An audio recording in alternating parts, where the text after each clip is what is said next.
பரங்கிக்காய் புளிக்கறி எப்படி பண்ணுறது அப்படின்னு காமிக்க போகிறேன். இதுக்கு தேவையான பொருட்கள் வந்து தாளிக்கிறதுக்கு கடுகு வந்து 1/2 டீஸ்பூன், கடலைப்பருப்பு வந்து 1 டீஸ்பூன், வெந்தயம் வந்து 1/4 டீஸ்பூன், அதுக்கப்புறம் சாம்பார் பொடி 1/2 டீஸ்பூன், மஞ்சள் தூள் வந்து 1/4 டீஸ்பூன், புளி வந்து ஒரு எலுமிச்சங்காய் அளவு போட்டு ஊற வச்சு வடிகட்டி எடுத்துக்கலாம். அப்புறம் வந்து தாளிக்கிறதுக்கு வந்து வதக்கிக்கிறதுக்கு கருவேப்பிலை ஒரு 5 நம்பர், கொஞ்சோண்டு கொத்தமல்லி, ஒரு பச்சை மிளகாய் கீரி வச்சுருக்கேன் முனையில், 15 சின்ன வெங்காயம் உரித்து கழுவிட்டு நறுக்கி வச்சுருக்கேன், அரை தக்காளி அதை நறுக்கிட்டு போட்டுக்கணும். அதுக்கப்புறம் பரங்கிக்காய் இது வந்து ஒரு 300 கிராம் அளவு எடுத்து அதை நறுக்கி கழுவிட்டு வச்சுருக்கேன். அதுக்கப்புறம் தேவையான உப்பு வேணும், கொஞ்சோண்டு கடைசியாக போடுறதுக்கு வெல்லம். இது வந்து அரிசி களைஞ்ச தண்ணி, 2வது தண்ணி, இது ஊற்றினா தான் ரொம்ப நல்லாயிருக்கும். இப்போ தாளிக்கிறது எப்படின்னு காமிக்கிறேன். நல்லெண்ணெய் விட்டுருக்கேன், 2 டேபிள் ஸ்பூன் நல்லெண்ணெய் போட்டால் தான் நல்லாயிருக்கும், அதனால் நல்லெண்ணெய் விட்டுருக்கேன். இப்போ கடுகு,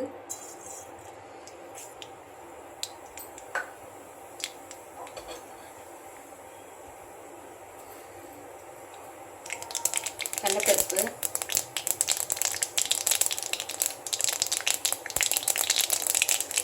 வெந்தயம்,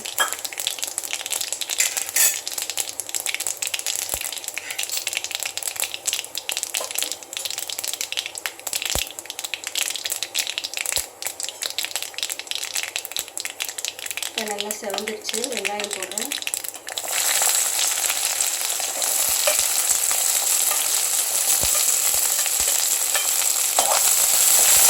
பச்சை மிளகாய், கருவேப்பிலை எல்லாம் போட்டுக்கலாம். நல்லா செவக்க வதக்கணும். இப்போ வெங்காயம் வதங்கிடுச்சு, தக்காளி போடுறேன். இப்போ கொஞ்சம் உப்பு சேர்த்துக்கலாம்.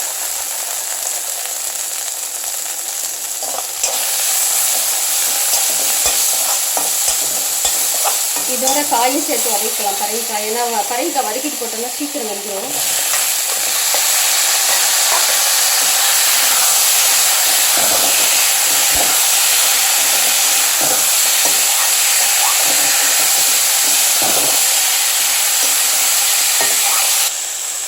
இப்போ 2 நிமிஷம் ஆச்சு, நல்லா வதக்கிடுச்சு ஓரளவுக்கு. இப்போ வந்து இந்த சாம்பார் பொடியும் மஞ்சள் பொடியும் போடுறேன், போட்டு 1 நிமிஷம் வதக்கிட்டு ஸ்டவ்வை ஆனில் வச்சுக்கலாம். இப்போ எடுத்து வச்சுருக்க அரிசி கழனியை வந்து இதில் ஊற்றிடுறேன்.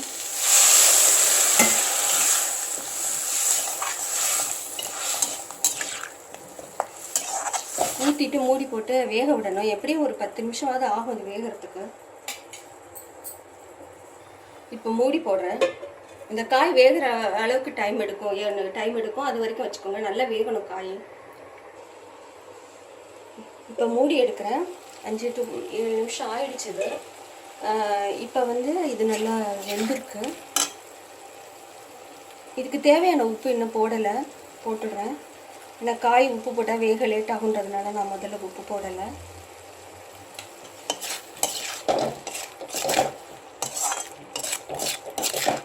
இப்போ கரைச்சி வச்சுருக்க புளியை வந்து ஊற்றுறேன்.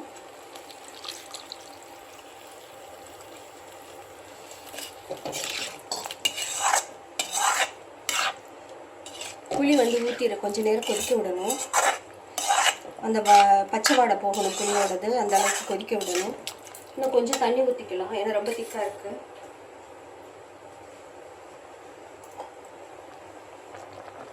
இப்போ கொஞ்சம் தண்ணி ஊற்றுறேன்.